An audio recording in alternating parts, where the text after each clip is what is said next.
स्वागतम स्वागतम शुभविदास हम स्वागतम शुभविदास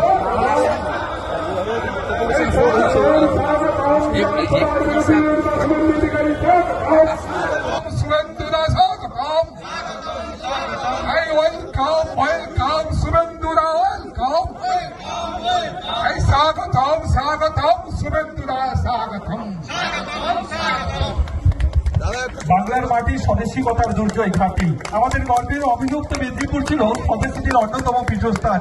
বাঙালির প্রাণ বারে বারে সৃষ্টি করেছে জাতীয় মুক্তি আন্দোলনের প্রবল হতে প্রবলতর হৃদয় বিনার তারে নতুন শুনে শুনে শুভ আমাদের আগমন। আমরা শুনে চলছি আমরা হৃদয় বিনার তারে নতুন শুনে শুনে শুভ আমাদের আগমন। আমরা জনগণ, এই মঞ্চ বা এই মাঠ বক্তব্য রাখার জায়গা নয়, শুভেচ্ছা প্রদানের জায়গা। আজকে খুব পবিত্র দিন, আমাদের সনাতন হিন্দু ধর্মের আজকে শিবরাত্রি এবং 144 বছর পরে আমরা যে মহাকুম্ভের সুযোগ এবারে পেয়েছি। 60 কোটির ঊর্ধ্বে গোটা পৃথিবীর হিন্দুরা পূর্ণ স্নান করেছেন। মহাকুম্ভ যা 13 জানুয়ারি 2025 শুরু হয়েছিল প্রয়াগরাজে, আজকে শিবরাত্রির দিন তার সমাপ্তি হল। তাই এমন একটি পূত পবিত্র দিনে আমি যেখানে 2001 সালে বিধানসভা নির্বাচনে বড় নির্বাচনে প্রথম লড়েছিলাম, সেখানকার মানুষের সঙ্গে আমার দেখা হল। মাদাখালী অর্থাৎ একদিকে জুকিয়া অঞ্চল, একদিকে মুগবেড়িয়া অঞ্চল, তার সন্দেশস্থলে ওদিকে অর্জুননগর অঞ্চল, এদিকে গড়বাড়ি 2 অঞ্চল। আমি প্রত্যেককে আমার অন্তর থেকে শুভেচ্ছা এবং অভিনন্দন জানাই। আমাদের ভারত মাতার নামে ক্লাব ভারত সংঘ তারা জাতীয় পতাকা উত্তোলন করে 4 দিন ধরে এমএলএ কাপ এখানে করেছে। আপনারা সবাই দলমত নির্বিশেষে সহযোগিতা করেছেন এবং প্রথম দিন আমাদের মাননীয় বিধায়ক তথা জেলার সভাপতি অরূপ দাস বিশিষ্ট শিক্ষক উদ্বোধনে এসেছিলেন। আমি আপনাদের সকলকে, বিশেষ করে যারা করার সুযোগ করেছেন, আপনারা জানেন আমরা বিরোধী দল করি। পশ্চিমবঙ্গে সারা বছরই রাজনীতি হয়, তাই জায়গা পাওয়াটাও খুব কঠিন। আপনি এমএলএ যে ভগবানপুরের এমএলএ তা নয়, এমএলএ কোন দলের দেখা হয়। কিরণময় বাবু যখন ছিলেন তখন এত অধঃপতন ছিল না। অধঃপতনটা হয়েছে, অস্বীকার করে কোন জায়গা নেই।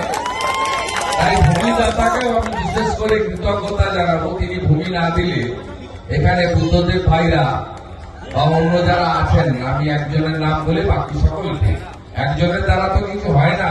স্বামীজি বলে গেছেন, আমি ছাড়ো আমরা ধরো, সবাই মিলে করেছে। সকলকে আমি আন্তরিক কৃতজ্ঞতা জানাবো। আমি যার ডাকে এখানে এসেছি, কোন নেতা তিনি নন, তিনি একজন কর্মী। তিনি একজন কর্মী, তাকে নরেন্দ্র দামোদর দাস মোদীজি এমএলএ করেছেন। তিনি বিরাট কিছু যে করে দিতে পেরেছেন, কারণ তার বিরোধী দল তার সুযোগ খুবই কম। তার মধ্যে কিন্তু তাকে 24 ঘন্টা সোম থেকে রবি মানুষ কাছে পায়। তিনি এলাকায় থাকেন, এলাকার ভূমিপুত্র রবীন্দ্রনাথ মাইতি। আমি তাকে অভিনন্দন জানাবো। তিনি আপনাদের সঙ্গে আমার আজকে মিলিত হওয়ার সুযোগ করে দিয়েছেন। তাপস দোলাই, পবিত্র দাস, স্বপন রায় সহ এই বিধানসভা এলাকার বাইরে থেকে যে সমস্ত নেতৃত্ব এসেছেন তাদের প্রত্যেককে ধন্যবাদ। আমাদের যুব নেতা সন্তু সহ তাদের সকলকে ধন্যবাদ। আমার মানুষ ভাই সহ প্রত্যেককে ধন্যবাদ। আমি অভিনন্দন জানাই। আর অনেকের নাম বাদ চলে গেল। ভারত সঙ্গে কথা আগেই বলেছি।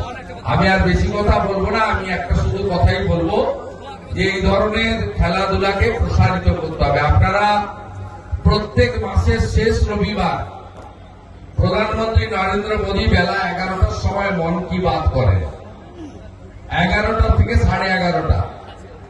আপনারা দেখবেন প্রথমে হিন্দিতে হয়, তারপরে প্রত্যেকটা আঞ্চলিক ভাষাতে হয় 11:30 থেকে। আপনি যদি শোনেন দেখবেন ওই 30 মিনিটের মধ্যে 10 মিনিট বরাদ্দ থাকে খেলো ইন্ডিয়া জোড়ো ইন্ডিয়া, খেলাধুলাকে উৎসাহিত করার জন্য। আজকে 10 বছর 5 বছর আগে যে চিত্র ছিল ভারতবর্ষে, আজকে অলিম্পিক বলুন, এশিয়ান গেমস বলুন, আন্তর্জাতিক খেলাধুলা বলুন, জাতীয় স্তরে খেলাধুলা বলুন, ভারত আজকে অন্য জায়গায় চলে গেছে। ভারত আজকে অনেক বড় জায়গায় চলে গেছে। কয়েকদিন আগেই তো পিটিয়ে পাকিস্তানকে ঘরে পাঠিয়ে দিয়েছে আমাদের দিকে। যা চলে যা। আর যে বাংলাদেশ বড় বড় কথা বলছে, দেখে নেব, দখল করে নেব, তাদের ক্রিকেটারদেরও টাটা বাই বাই করতে আমাদের ক্রিকেটারদের বেশি সময় লাগে। তাই আমাদের এই ভারত সরকারের যে প্রচেষ্টা খেলো ইন্ডিয়া জোড়ো ইন্ডিয়া, এটাতে যদি গ্রামকে আমরা ঐক্যবদ্ধ না করি, গ্রামের ছেলেদেরকে মেয়েদেরকে উৎসাহিত না করি, তাদের মধ্য থেকে যে লুক্কায়িত ক্রীড়া ক্ষেত্রের প্রতিভা তাকে জাতীয় স্তরে না নিয়ে যেতে পারি, তাহলে কখনোই 2047 100 বছর যখন হবে আমাদের দেশ স্বাধীনতার, বিকশিত ভারতের লক্ষ্য আমরা পূরণ করতে পারব না। আমি রবিবাবুকে বলবো, শুধু 2025 নয়, যাতে বারে বারে এই ধরনের খেলাধুলা হয় দেখার। অনেক জায়গায় স্পোর্টস মেটেরিয়ালের অভাবে, খেলাধুলায় অনেকে উৎসাহিত হতে পারেন না। মাঠ আছে, পরিকাঠামো নেই। আপনার এমএলএ ল্যান্ডের সামান্য টাকা, সেখান থেকেও সাহায্য করুন। মাটি দিয়ে ভরাট করা বা তার গোলপোস্ট তৈরি করা, ভলিবলের ব্যবস্থা করা, অন্যান্য স্পোর্টস মেটেরিয়াল দেওয়া। আপনার সাথে আপনার এই সাংসদ রয়েছে সৌমেন্দু অধিকারী, তারও সাহায্য নিয়ে যতটা সম্ভব করা যায় সকলের পাশে থাকুন। আমি এই 4 দিন ব্যাপী এমএলএ ক্যাম্পের সফলতা যেভাবে হয়েছে তার জন্য সমস্ত আমাদের আম্পায়ার থেকে শুরু করে যারা ক্রীড়া সংগঠক এবং বিশেষ করে যারা অংশগ্রহণ করেছেন বিভিন্ন জায়গা থেকে, তাদের প্রত্যেককে আন্তরিক অভিনন্দন জানিয়ে সকলকে আরেকবার শিবরাত্রির শুভেচ্ছা দিয়ে আমার কথা শেষ করছি। সবাই ভালো থাকুন। ভারত মাতা কি, ভারত মাতা কি, বন্দে বন্দে। কাফির মানবিকতা যা রাখুন।